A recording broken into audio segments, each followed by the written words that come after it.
Okay, what kind of samples that can be used? Well, that's a good question.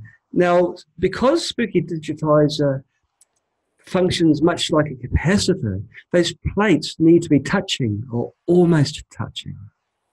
So you can't use something like whole nails. Maybe you can use nail filings, what you get after you use a nail file, for the guys who are listening.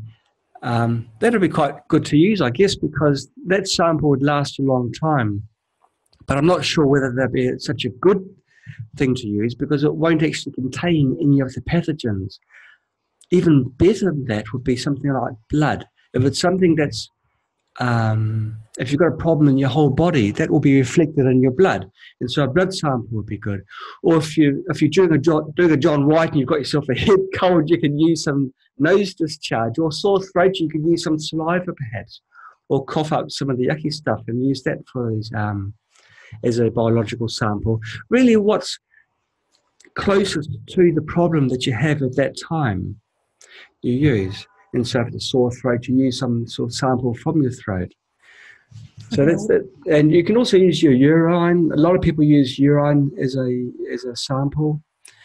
All those things are good, preferably something liquid. If it is a powder or something, just make sure the plates are close together. They've got to be virtually touching. Okay. Under what conditions or what kind of problems you would want to use urine?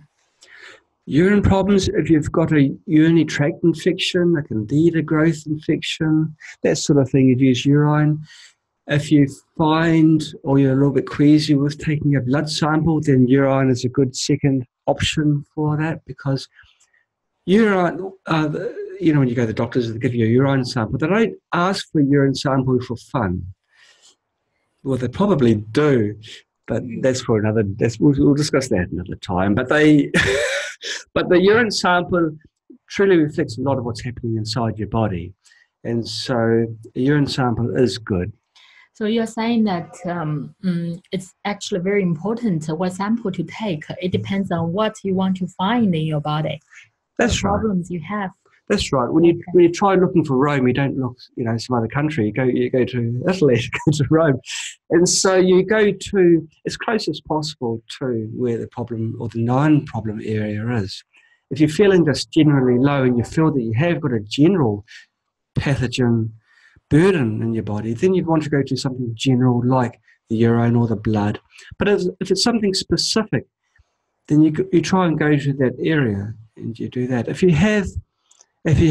you're unfortunate enough to have a cancer and you have a cancer in a certain area, and let's say you've got a cancer, like a breast cancer, that's going to be, you can take a blood sample, but you could also use TENS pads very, very close to the cancer site.